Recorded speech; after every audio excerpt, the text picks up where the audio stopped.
বাসা থেকে 2টা কাজে বের হচ্ছি। এখন বিকেল 3:30 কি 4টার মতো বাজে।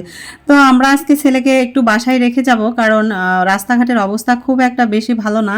খুব ভয় লাগে বাচ্চা কাচ্চা নিয়ে বেরোলে, যার কারণে 7তলায় একটা দিদি থাকে, তার কাছে রেখে আমরাই তো প্রথমে চলে আসছি হচ্ছে শ্যামলী স্কোয়ারে।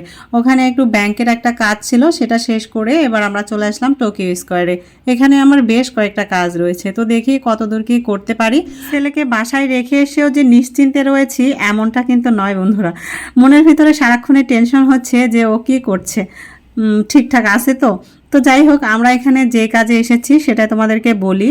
আমরা যে কাজে এসেছি সেটা হলো আমার একটা ফোনের স্ট্যান্ড কেনার খুবই প্রয়োজন। অনেক দিন থেকেই আমি একদম স্ট্যান্ড ছাড়া ভিডিও করছি, আমার খুব কষ্ট হয়ে যায় ভিডিও বানাতে। বেশ কিছুদিন থেকেই ভাবছি কিনবো কিন্তু সময় হয়ে উঠছে না মার্কেটে আসার।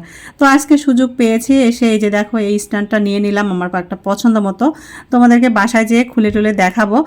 আর আরও একটা হচ্ছে মাইক্রোফোন কেনার দরকার, সেটাও কিনবো, তো দেখছি ঘুরে ফিরে। তো বেশ কয়েকটা দোকানে ঘুরলাম, ঘোরার পর পছন্দ হলো না, আবার যেখান থেকে স্ট্যান্ড কিনেছি সেখানেই এসে একটা মাইক্রোফোন নিয়েছি। এরপর এই তো বাসায় চলে এসেছি, এবার তোমাদেরকে চলো খুলে টুলে দেখাই কেমন কি হলো।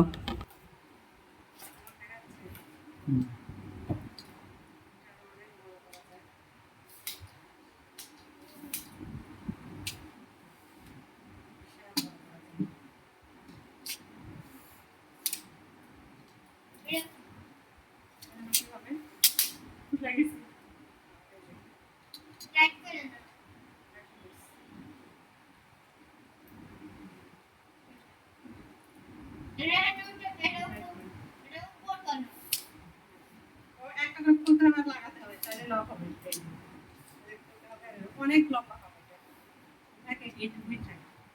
আর এটা হচ্ছে উপরে লাগাতে হবে। এটার স্প্রিং কই এখানে আছে, বানিয়েছি একদম হচ্ছে হেডফোন মাইক্রোফোন।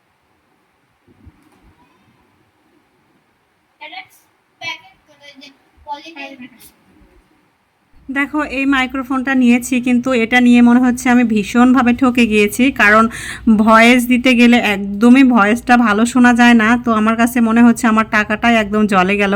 বাসায় এসে আমি একটু ভয়েস দিয়ে ট্রাই করে দেখেছি, খুব বাজে ভয়েস শোনা যায়।